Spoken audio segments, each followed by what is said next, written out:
Olá, povo de Deus! Estamos iniciando mais uma manhã com Deus. É muito bom estar com você nesta manhã.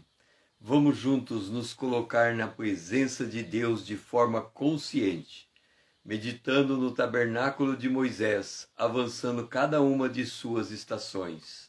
Bom dia, Lídia. Esta é a manhã com Deus, porque Ele é o nosso Deus. E nós, povo do seu pasto, o povo que ele pastoreia, e ovelhas de sua mão, o rebanho sob os seus cuidados. Nós vamos hoje para Hebreus, capítulo de número 2. Nosso primeiro verso, a Arca da Aliança, está no verso 1. Por esta razão, importa que nos apeguemos com mais firmeza às verdades ouvidas, para que dela jamais nos desviemos. De que verdade o autor aos Hebreus está se reportando? A revelação de Deus em Jesus Cristo. Bom dia, Rita. Nós estamos em Hebreus, no capítulo 2, verso 1. Nós devemos nos apegar à verdade de que Jesus ressuscitou, está sentado à direita do Pai. E é o que o autor aos Hebreus escreve no verso, capítulo 1, no verso de número, vamos ver, no princípio, amasse a justiça, no princípio andaste, no qual o manto, novamente ao introduzir, aí vem, ora, a qual dos anjos jamais disse, assenta-te à minha direita, até que eu ponha os teus inimigos por estrados dos teus pés. Esta é a verdade que devemos nos apegar. Nós estamos vivendo em uma época em que os preparativos para a volta de Jesus se aceleram. Quando esses preparativos se aceleram, as pessoas estão muito preocupadas em saber se o anticristo já está aí ou não está, se ele está movendo as nações ou não está. Esta visão de preocupação em cima do movimento político das nações, elas acabam observando do ponto de vista da fraqueza, como se Deus estivesse impotente, como se o inimigo tivesse um poder maior de se articular do que o poder maior de Deus de fazer cumprir a sua vontade. O apóstolo Paulo escreve em Efésios capítulo 2, que esse mundo segue um curso, que tem um principado sobre ele e que ele manipula os filhos da desobediência. E os filhos da desobediência são todos aqueles que não receberam Jesus como Senhor e Salvador. O apóstolo João, olhando para esse mundo, diz: o mundo jaz no maligno. Então o mundo corre célere para o encontro do juízo com Deus. O apóstolo Lucas escreve, Jesus falando que quando as profecias começam a se cumprir, a nossa atitude é de olhar para cima e dizer: é hora de sair da terra e de ir embora. E nós estamos nos aproximando desta hora.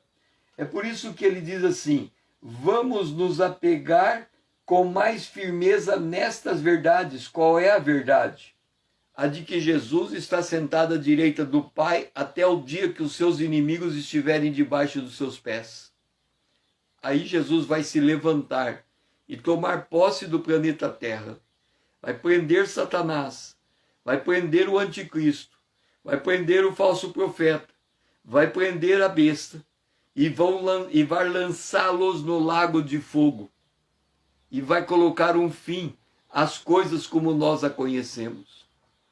O apóstolo Paulo o autor aos Hebreus, nos exorta essa manhã, que nós nos apeguemos à palavra de Deus, nos apeguemos à palavra profética. O que é nos apegar à palavra profética? As pessoas fazem o seguinte, elas vão para a internet, encontram um vídeo, recente eu ouvi um vídeo, e a pessoa comentando aquele vídeo dizia que todas as igrejas do mundo tinham que orar pela presidência dos Estados Unidos, porque se aquele presidente Trump perder, as coisas vão ficar pior para nós, o anticristo e o globalismo vai tomar conta. Então, para nós termos uma vida tranquila e Deus esticar a palavra profética e não cumprir agora esta palavra, nós temos que orar. Esse tipo de clamor não é um clamor de acordo com as Escrituras. As Escrituras não exortam a nós ficarmos preocupados com o mundo, com o cumprimento das profecias, como se nós tivéssemos medo dela. O inimigo faz o que ele bem entende, é problema dele. O que nós devemos fazer é o que a palavra de Deus nos exorta que deve ser feito. E ela diz, vamos nos apegar à palavra de Deus. O apóstolo Paulo, escrevendo aos Tessalonicenses, no capítulo de número 2, me parece, primeiro ele escreve no capítulo 2, irmãos, no que diz respeito à vinda de nosso Senhor Jesus Cristo e à nossa reunião com Ele, nós vos exortamos a que não vos demovais da vossa mente com facilidade, nem vos perturbeis, quer por espírito, quer por palavra, quer por epístola, como se procedesse de nós, supondo tenha chegado o dia do Senhor. E aí ele explica que o dia do Senhor não vai chegar se não aparecer antes o homem do pecado, o filho da perdição. Então ele diz, não vos recordeis que eu falava isso convosco? Em 1 Tessalonicenses, no capítulo 4, Paulo de novo exorta, finalmente, irmãos, vos rogamos e vos exortamos. Aí ele vai lá para o verso 13 e diz, não queremos, porém, irmãos, que sejais ignorantes. E aí ele começa a falar da nossa reunião com o Senhor. E ele termina dizendo, consolai-vos uns aos outros com esta palavra. Então nós temos que ficar firme na palavra profética. O ficar firme na palavra profética é, Deus está no controle de tudo. Ele sabe o que faz. Ele sabe quem ele levanta e quem ele abate. Então nós temos que ter a confiança na palavra de Deus e não nas circunstâncias que muitas vezes abalam as nações e está abalando inclusive o povo de Deus que não está firmado na palavra. Nós somos chamados a nos apegar. O que é apegar? A abraçar. Significa aprofundar, amadurecer, compreender. Pai, te louvamos, Senhor, porque a tua palavra se revela a nós. E é nela que devemos nos apegar e guardá-la. Que o mundo faça o que ele deve fazer, mas que nós tenhamos consciência que o Senhor está fazendo o que será feito. E o Senhor é muito maior do que qualquer operação do mundo. Por isso nós glorificamos a Ti, porque o Senhor governa, o Senhor reina, e nós podemos nos apegar na Tua palavra, seguro que estamos do lado certo da história. Essa é a nossa oração, em nome de Jesus. Amém.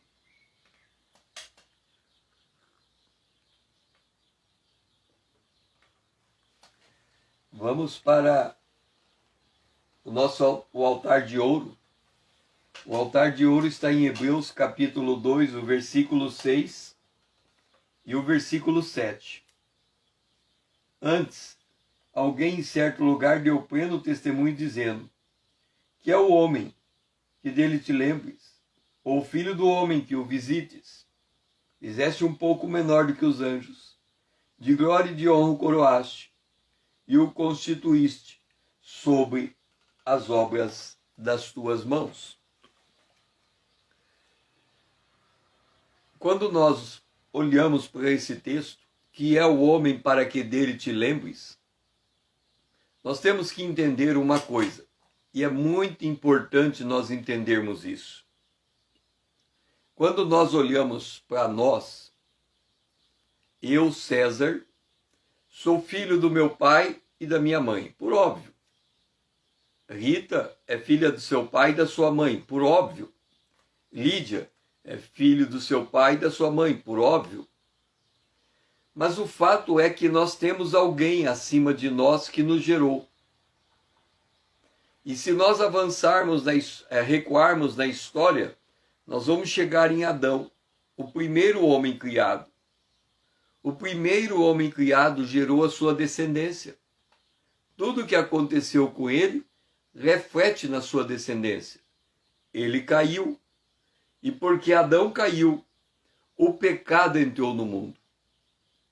Quando nós olhamos a constituição do ser humano, é uma constituição submetida a um estado de fraqueza. E aí, quando nós comparamos o ser humano com os anjos são seres extremamente poderosos. Os seres humanos são seres extremamente inteligentes. Agora, note uma coisa. Quando a gente assiste ou lê o gibi, o Super-Homem, o que nós encontramos? Um ser extremamente poderoso, capaz de voar, capaz de levantar coisas pesadíssimas, extremamente forte. Nenhuma bala consegue abalar aquele homem. Ele é um super-homem.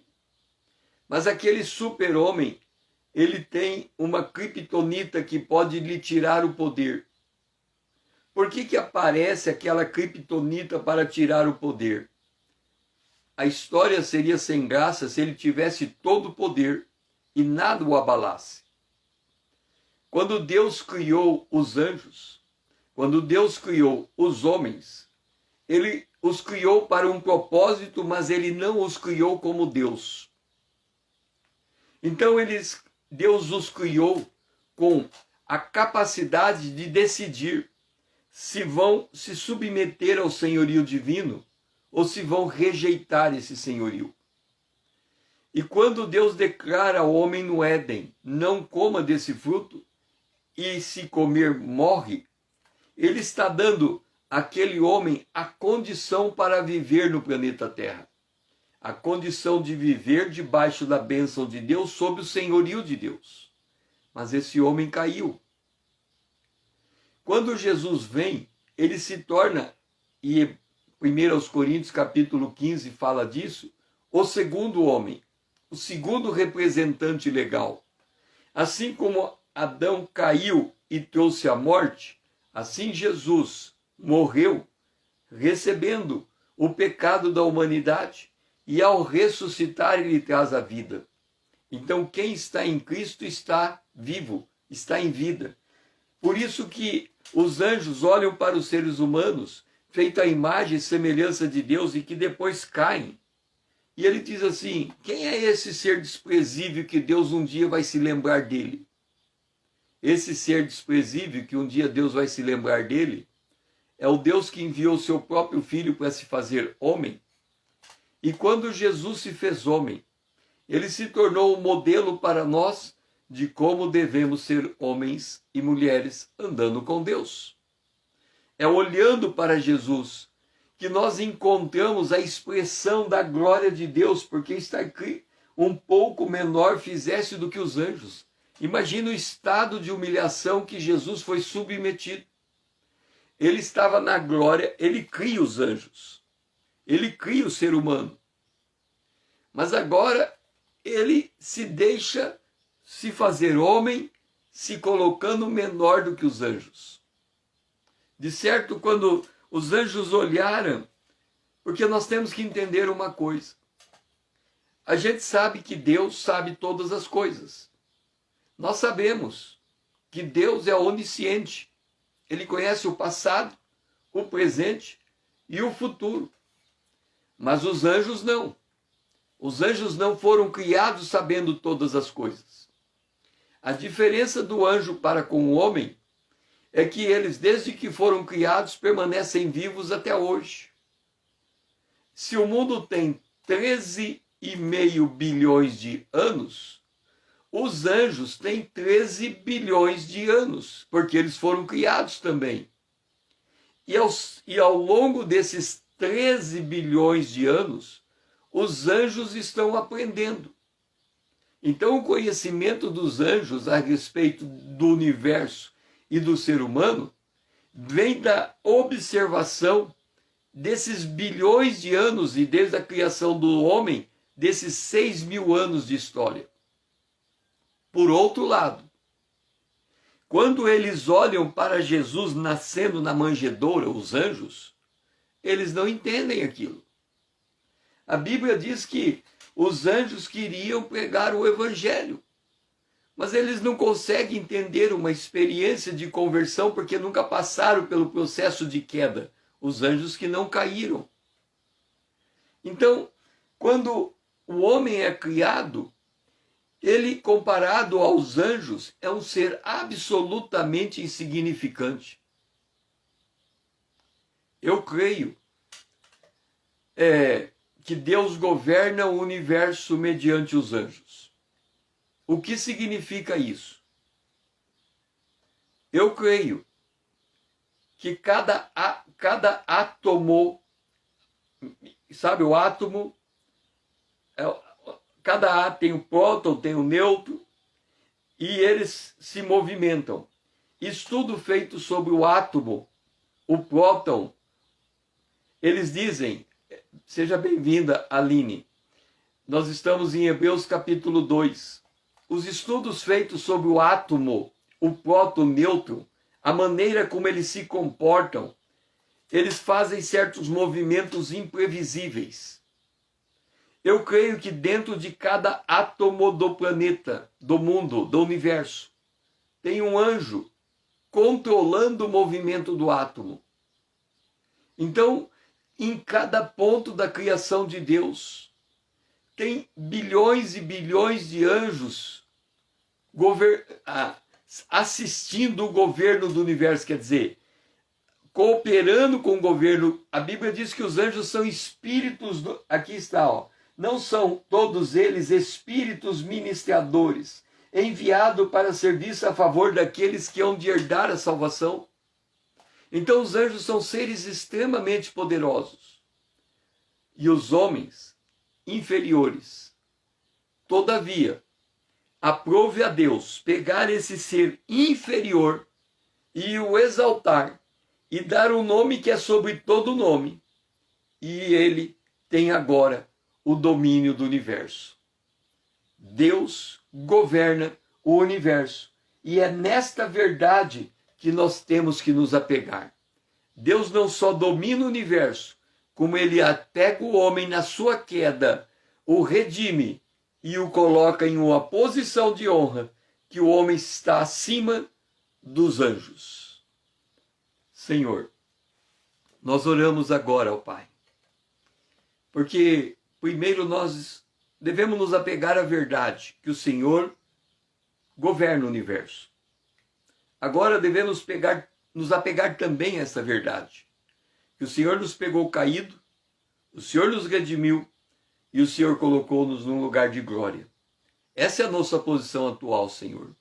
Por isso nós te somos gratos, por estarmos assentados nos lugares celestiais em Cristo Jesus. E é este o reconhecimento que nós fazemos nesta manhã com Deus. Nós oramos agradecidos, em nome de Jesus. Amém. Vamos para o nosso café da manhã. Agora é hora de sentarmos à mesa de pães. Jesus é o pão da vida. Nós estamos seguindo a trajetória do tabernáculo. Já passamos pela Arca da Aliança, chegamos ao altar de ouro e agora estamos sentados na mesa para o café da manhã com Deus. E o verso é o verso de número 8. Este verso é absolutamente importante, porque ele fortalece a nossa fé de um jeito inimaginável. Quando nós lemos este verso, nós entendemos as coisas que não entendemos. Veja bem, nós entendemos as coisas que não entendemos. Como é que pode entender algo que você não entende? Vamos ler. Todas as coisas sujeitaste debaixo dos seus pés. De que pés? Dos pés do homem a quem Deus glorificou. Quem é o homem que Deus glorificou? Jesus Cristo. Pai, dá-me a glória que eu tinha antes.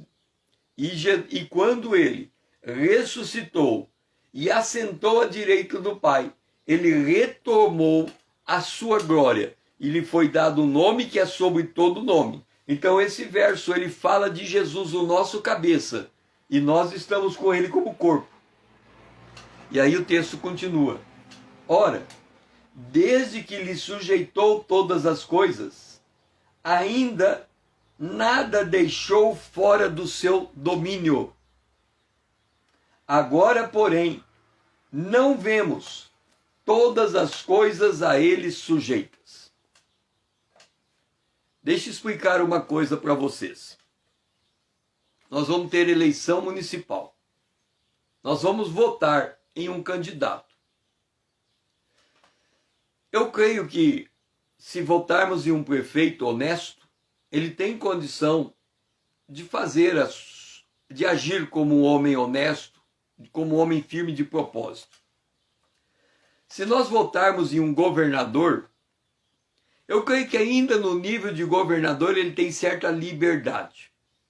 Mas se nós votarmos em um presidente, em qualquer presidência de qualquer nação, nós seremos muito ingênuos se acharmos que um presidente de uma nação tem poder para fazer o que é do propósito de Deus que seja feito. Você vai falar, pera lá, o que você está dizendo? Que um presidente de uma nação não faz o que é da vontade de Deus no sentido de beneficiar o reino de Deus? Exatamente. Seja o presidente dos Estados Unidos, o presidente do Brasil, o presidente da Rússia, o presidente da China. O que a Bíblia diz de todos os homens que estão em autoridade nesse mundo? O que a Bíblia diz de todos os homens que estão em autoridade nesse mundo? Vamos entender a palavra profética. Salmo 2. Porque se enfureceram os gentios e os povos imaginam coisas vãs? Os reis da terra, todos sem exceção, o presidente Bolsonaro, o presidente Trump, o presidente da China, o presidente da Rússia, todos os reis da terra e os príncipes se levantam e conspiram contra o Senhor e contra o seu ungido, dizendo. Aí a pessoa diz, não, o Trump está fazendo tudo para beneficiar o povo de Deus. O Bolsonaro está fazendo tudo para beneficiar o povo de Deus. Por detrás dos bastidores da história, eles estão macomunando contra o ungido. É inocência nós acharmos que um presidente tem poder para fazer o que ele quer a favor de Deus. Porque Satanás disse para Jesus, todos os reinos me foram dados, e eu entrego a você. E Satanás ainda é o Deus desse século. Portanto, ele está por detrás dos bastidores da história, manipulando as histórias. Quando a Bíblia diz aqui, por que os povos movimentam? Entenda uma coisa, quando o povo vai na rua, multidões vão na rua, pedir algo do governo, pode saber que no final, alguma lei divina está sendo quebrada. Hoje, todos os governantes do mundo, eles governam olhando os índices de aprovação. Porque muitos dizem, a voz do povo é a voz de Deus. Mas o Salmo 2 diz, o povo, junto com os reis, estão operando contrário às leis de Deus. No mundo dialético, funciona assim. Quando o poder quando o empregado, quando o poder trabalhista, quando o partido trabalhista assume o poder, eles fazem leis contra o trabalho. Quando o poder oligárquico assume o poder, eles fazem leis contra a oligarquia. Porque o objetivo dos dois é levar o mundo para os braços do anticristo. Então nós não podemos nos enganar a esse respeito. Agora, aqui está dito em autor aos Hebreus que nada está fora do controle de Deus. Deus está enxergando a manipulação da história. Deus está enxergando as leis divinas serem quebradas. Mas Deus, nesse momento da história, ele só tem um propósito. E o propósito dele é salvar todos aqueles que crerem em Jesus Cristo, prepará-los para subir aos céus e estar com Deus, porque depois vai chegar o dia do Senhor, quando Deus vai fazer um acerto de conta contra toda impiedade. Então, tudo está no controle. E eu falei que a gente entende o que não entendia, porque as coisas que nós enxergamos que parecem estar fora do controle de Deus, é porque ainda não vemos como estas coisas estão no controle de Deus. Mas entenda, é Deus quem rege a história. Os homens sapateiam, fazem o que querem. Lá o Salmo 2 diz que Deus dá risada deles. Deus zomba do comportamento deles. Deus está vendo as suas leis sendo quebradas, mas ele pode estar de braço cruzado. Por quê?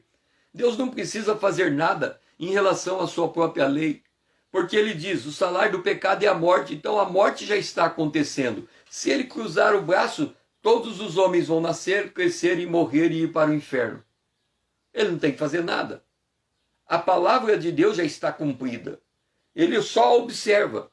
Quando ele age, ele não está agindo no sentido de exercer a sua ira. A ira já está feita. Ele está agindo no sentido de salvar o homem da sua ira. Por isso ele enviou Jesus. E como aparentemente tudo está fora de controle, a nossa fé pode enfraquecer. Mas aí voltamos para o primeiro texto que lemos. Vamos nos apegar a esta verdade. Qual é a verdade? Deus está no governo do planeta Terra. E por mais que o Deus desse século sapateie diante do Deus dos céus e da terra, ainda assim, ele não pode impedir o cumprimento da palavra de Deus. E vai chegar a hora do acerto de conta final. Do acerto de conta final. Quando vem o dia do Senhor, a 70ª semana de Daniel. E o Senhor virá com os seus santos, que é a igreja ressurreta, para colocar um basta em toda a impiedade da terra e fazer dessa terra um novo céu e uma nova terra, refazer o universo para demonstrar que ele governa. Então nós podemos, nesta manhã, ficarmos absolutamente seguros que a história está debaixo do senhorio divino, por mais estranho que pareça, e por mais descontrolado que seja, e por mais absurdo que seja a nossa percepção, Deus controla a história. Nos apeguemos a essa verdade. A palavra de Deus se cumpre. Amado Deus, nós glorificamos a Ti, Senhor, porque nós não vemos como é que o Senhor está controlando a história. Quantas coisas da nossa vida e da vida do mundo como um todo parece que está fora do controle. Mas o Senhor está no controle da história. E o Senhor fala que quando as coisas estiverem complicadas e difíceis, tudo que devemos fazer é voltar a nossa cabeça para os altos e saber que o Senhor reina e nos repousar, descansar nesta confiança de que o Senhor cuida de nós. É a nossa oração. Em nome de Jesus. Amém. É por isso que a gente lê o Salmo 95, 7. Nós somos ovelha das mãos de Deus. Nós somos o rebanho sob o cuidado de Deus.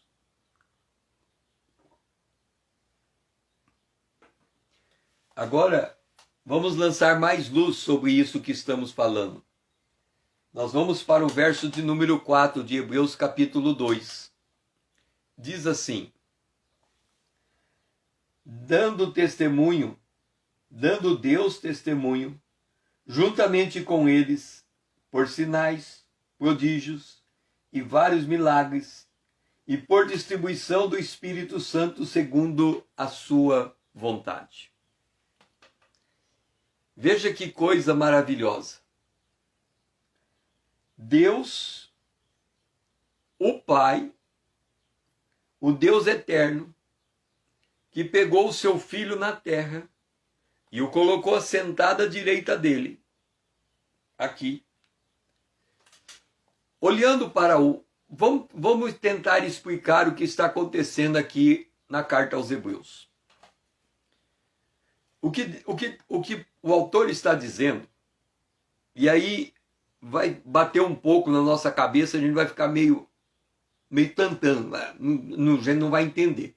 A cena é essa: Deus está sentado, Deus o Pai está sentado no trono e ele governa o universo. O Pai governa o universo. O Filho está sujeito ao Pai. O Espírito Santo também está sujeito ao Pai. Não há diferença entre eles. Todos eles é Deus. O Pai, o Filho e o Espírito Santo. Eles são um. Há um só Deus. Mas quando nós olhamos no papel que cada um cumpre, o Pai é que dá a palavra. O Filho é que proclama a palavra que o Pai entrega. E o Espírito Santo é aquele que executa a palavra proclamada por Jesus. Então, cada um tem a sua função. O Pai dá a palavra, o Filho pega a palavra e a proclama, e o Espírito Santo pega a palavra proclamada e executa. É o mesmo Deus. O Deus que dá a palavra é o Deus que faz a palavra se transformar em uma promessa, e é o Deus que faz essa promessa se transformar em realidade. A mesma coisa. Olhando sob essa ótica, o Pai está no trono sentado, o Filho está do lado, e o Pai diz assim: fica quieto aqui. O povo lá embaixo te crucificou e te negou e te desprezou. Fica quieto aqui, que eu vou tomar satisfação com aquele povo lá embaixo. Jesus está quietinho aqui. O Pai chama o Espírito Santo e fala: vem aqui. É o seguinte, tá vendo Jesus aqui? Ele está quietinho aqui. É o que está escrito ali, ó. Assenta à minha direita até eu, Deus dizendo, assenta Jesus aqui na minha direita, até eu pôr os teus inimigos debaixo dos teus pés. Jesus está parado. É assim que devemos fazer quando nós estamos numa batalha. Nós não temos que fazer nada, Deus vai fazer por nós. Nós temos que sentar quietinho, aguardar. Os que esperam no Senhor renovarão as suas forças. Correrão como asas como águia. Caminharão e não se cansarão. Correrão e não se afadigarão. Porque Deus está lutando a batalha dele. Então Jesus está aqui, braço cruzado, quietinho. Imagina, Jesus está 2000 anos assim, braço cruzado, quietinho. E o Pai olha para o Espírito e fala: prepara as coisas aí para a volta do meu filho. E Jesus está quieto. E o Pai fala assim: é o seguinte, quando as nações se levantarem contra o meu filho, você vai pegar a igreja, traga a igreja para o meu filho, ela vai vir até aqui, e Jesus está quieto lá. E aí nós vamos preparar tudo para Jesus se levantar e tomar posse da terra. É claro que Jesus não vai aguentar ficar 2 anos quietinho, né? Então ele também não pode mudar de atitude, ele tem que ficar ali. Então o que ele faz? Bom, Pai, já que o Senhor me colocou aqui sentado do teu lado, quietinho, porque o Senhor vai pôr os meus inimigos debaixo dos meus pés, deixa pelo menos eu interceder. Então Jesus está do lado do Pai, intercedendo, já que ele recebe a palavra. Lembra que Moisés recebeu a palavra de Deus, e o povo fez o bezerro de ouro. Aí Deus virou para Moisés e falou assim: eu vou destruir aquele povo, porque aquele povo fez o bezerro de ouro. Moisés falou: pera lá, vamos conversar melhor. Senhor, o Senhor não pode destruir aquele povo. Se o Senhor destruir aquele povo, vão dizer que o Senhor tirou o povo de Israel, do Egito, e não teve força para levar o povo à terra prometida. Então Jesus está ali do lado e fala: Pai, é o seguinte, tem meu povo, o teu povo, meu povo, o povo que o Senhor me deu, a igreja está lá embaixo, Israel está lá embaixo. Então, antes do Senhor agir em ira e destruir tudo, vamos organizar as coisas para que o teu povo, o meu povo, nosso povo seja salvo.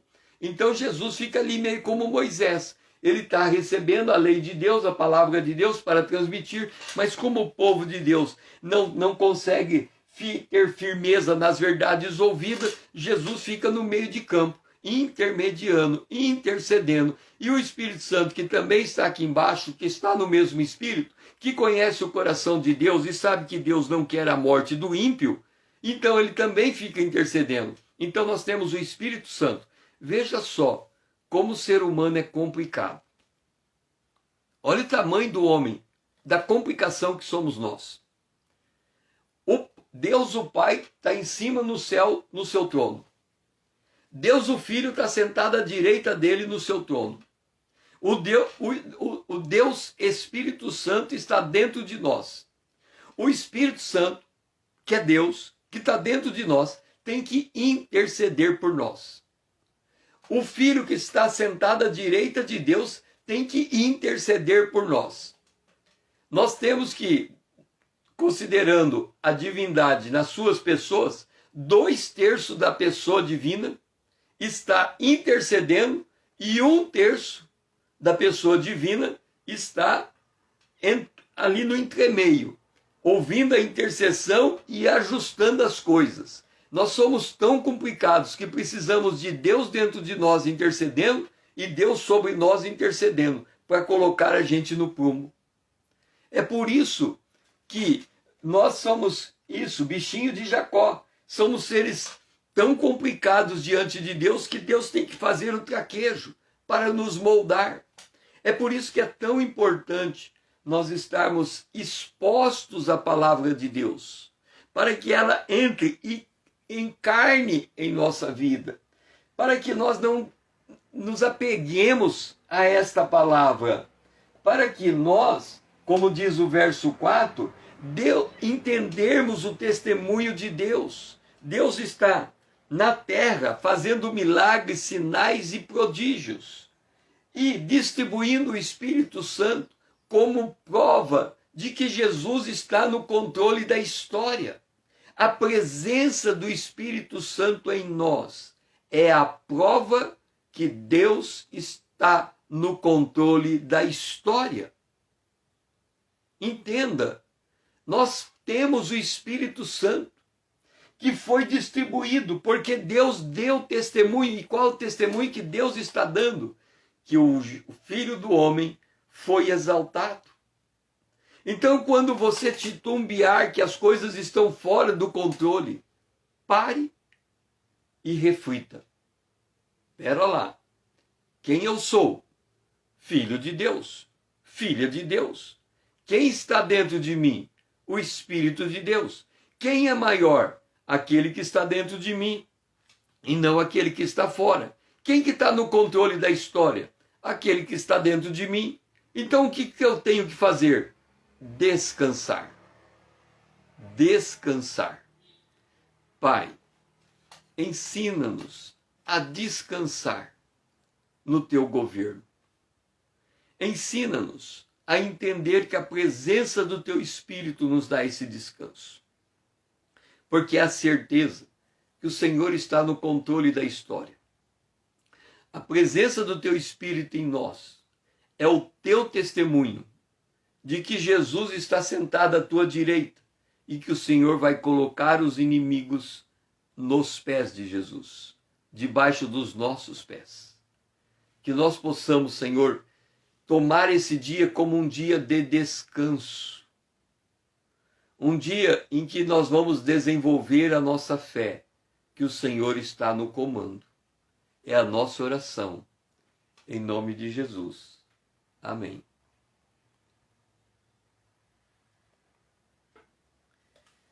Vamos para a pia de cobre.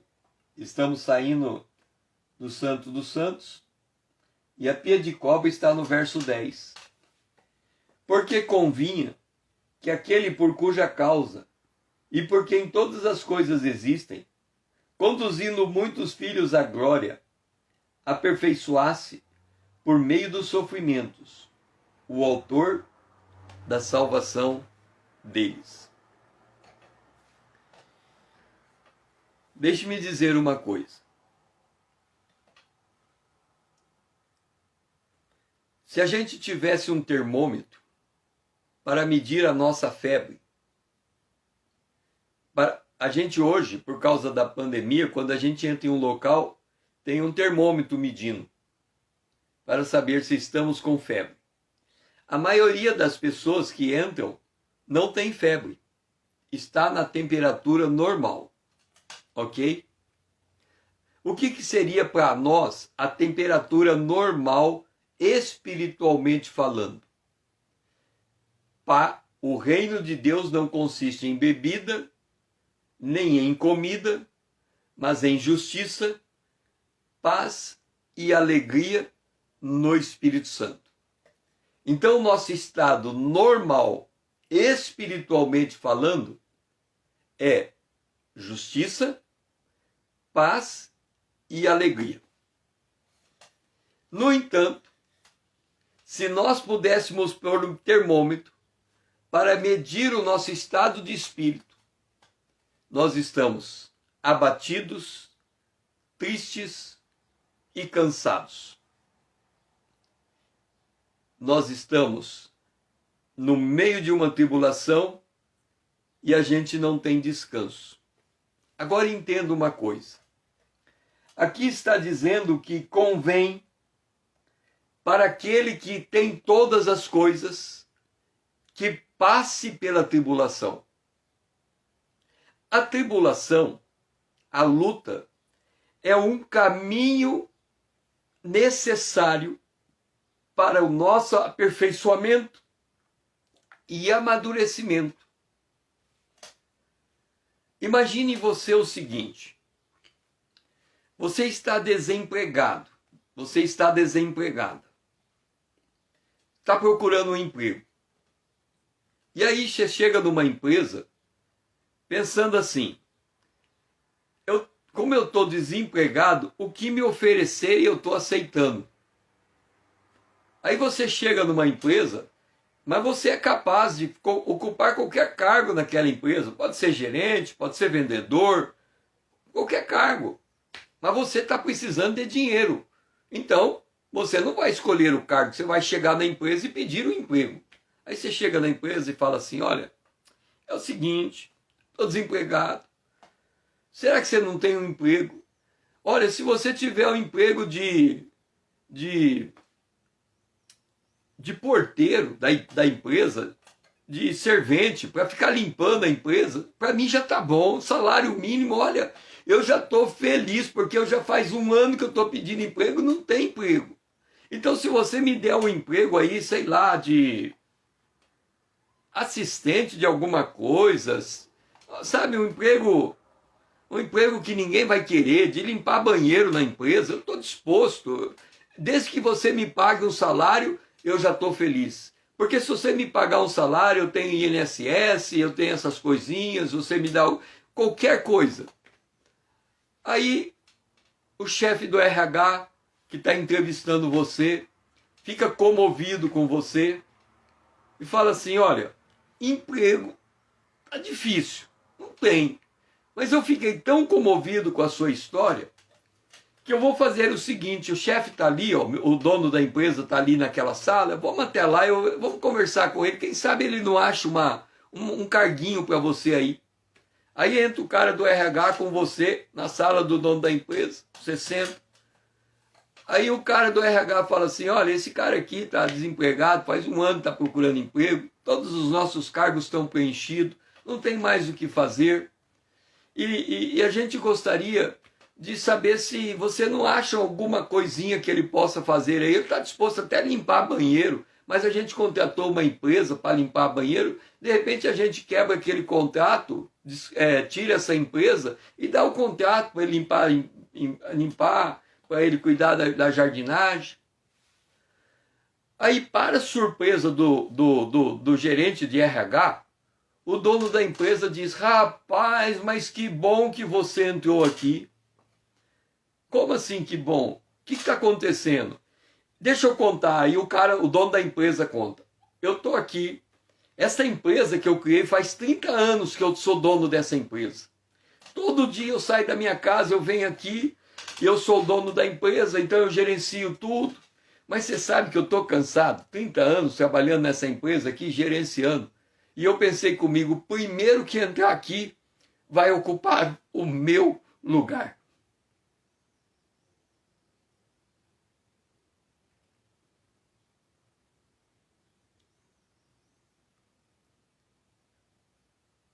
Foi o que Deus fez. Quem aceitar Jesus vai ser rei e sacerdote.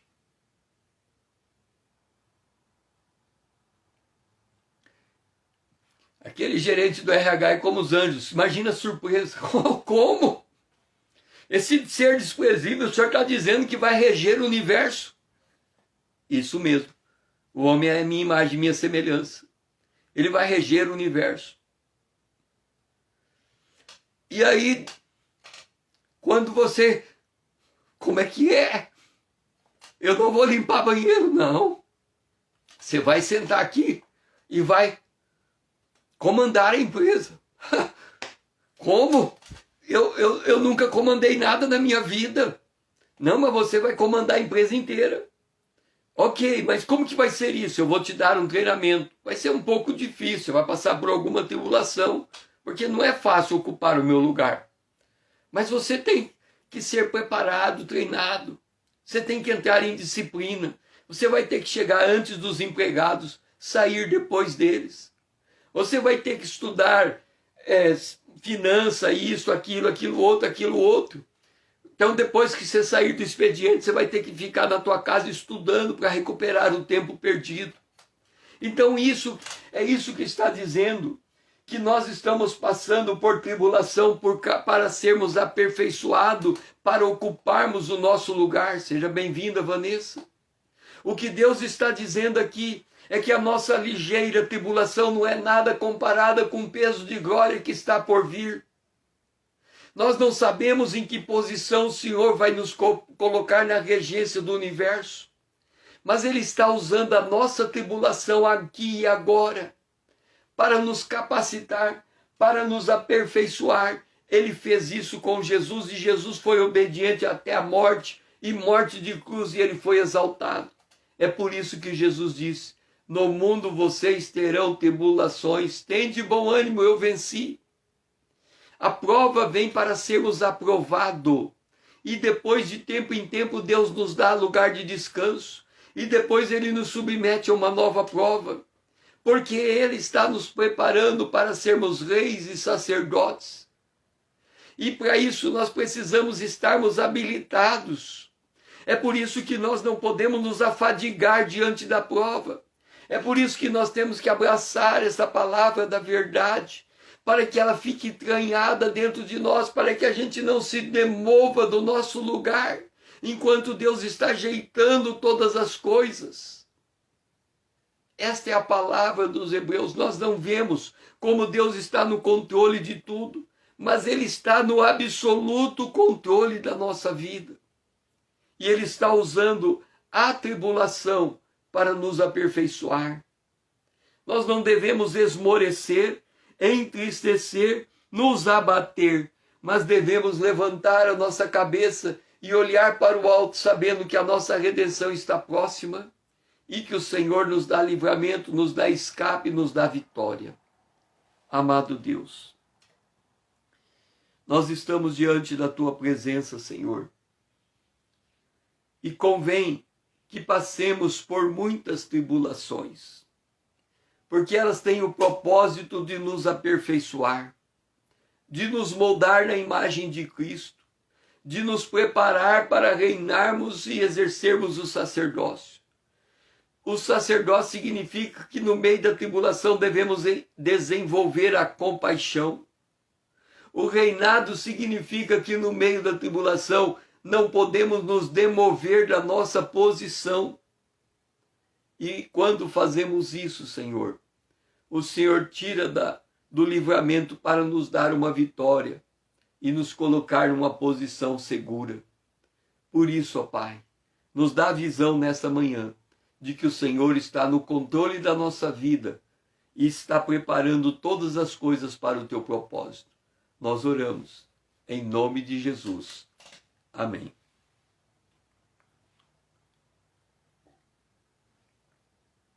Vamos para a última estação.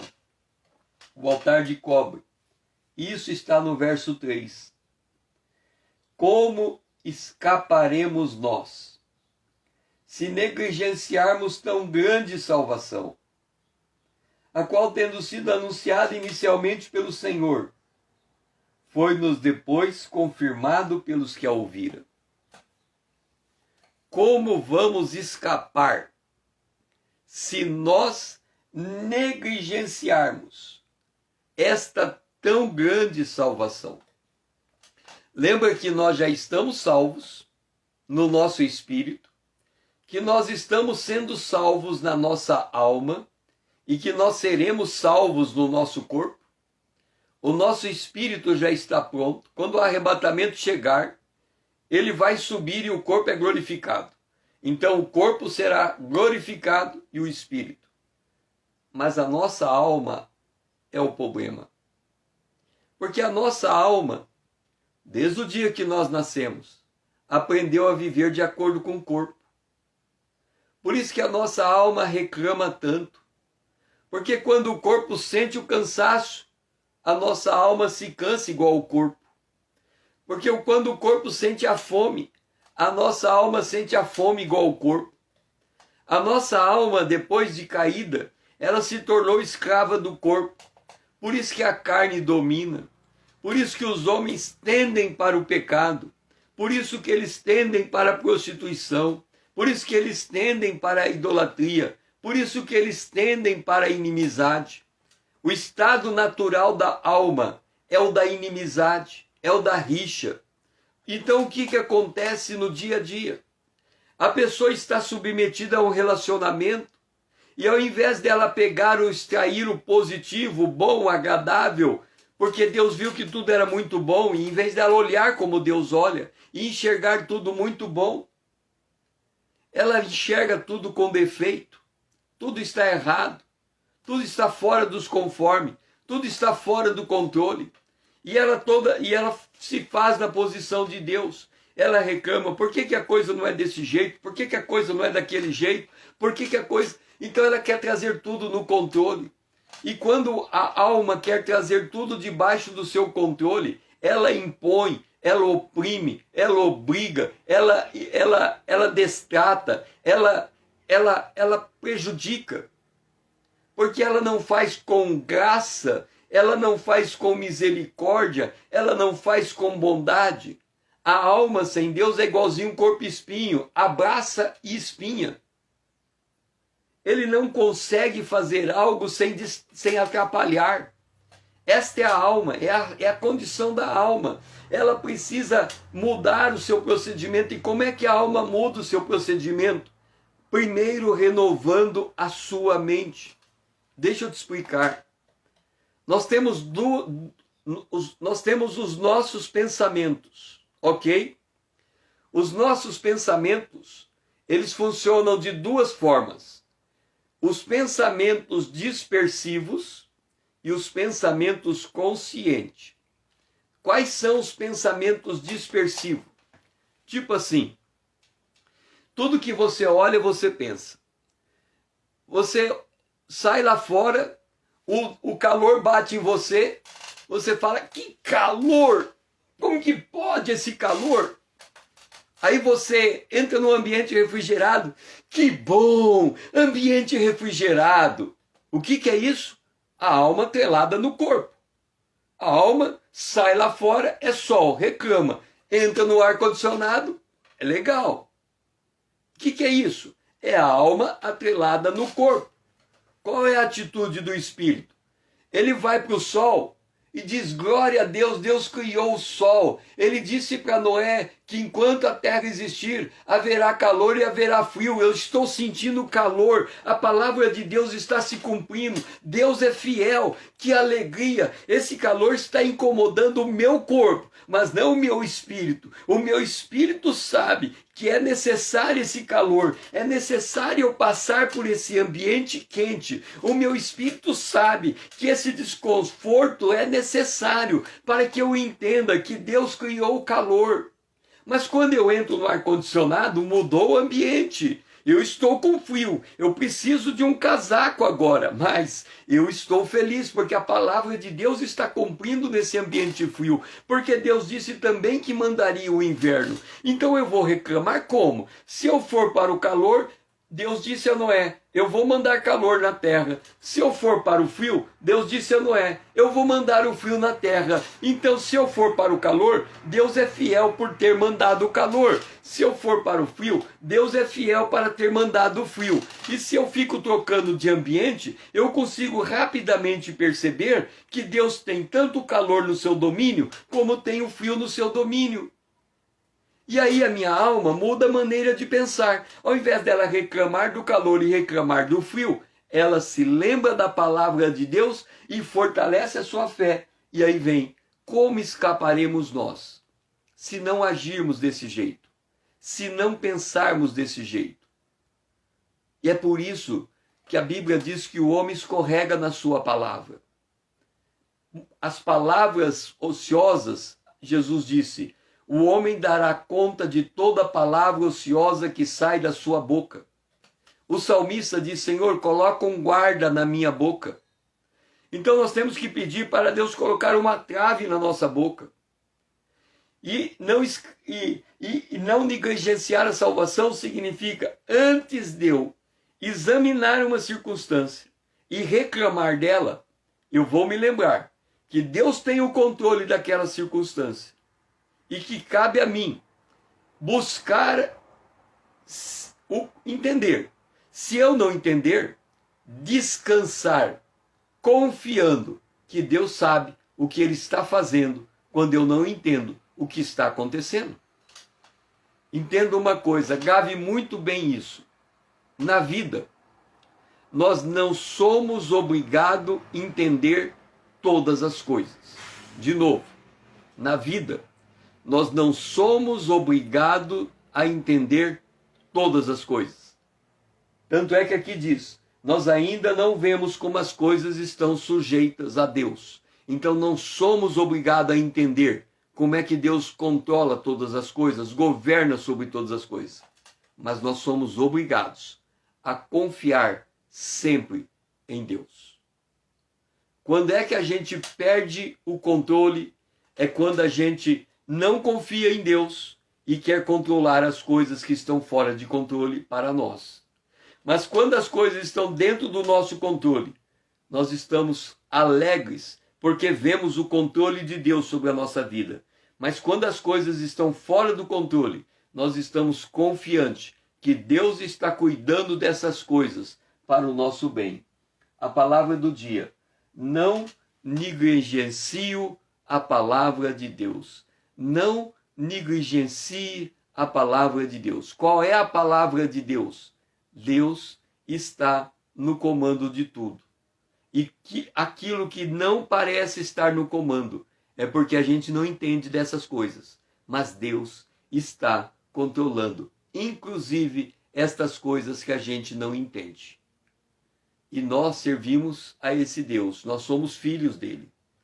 Nós temos o Espírito Santo, que ele nos deu de testemunho de que ele está no controle das coisas.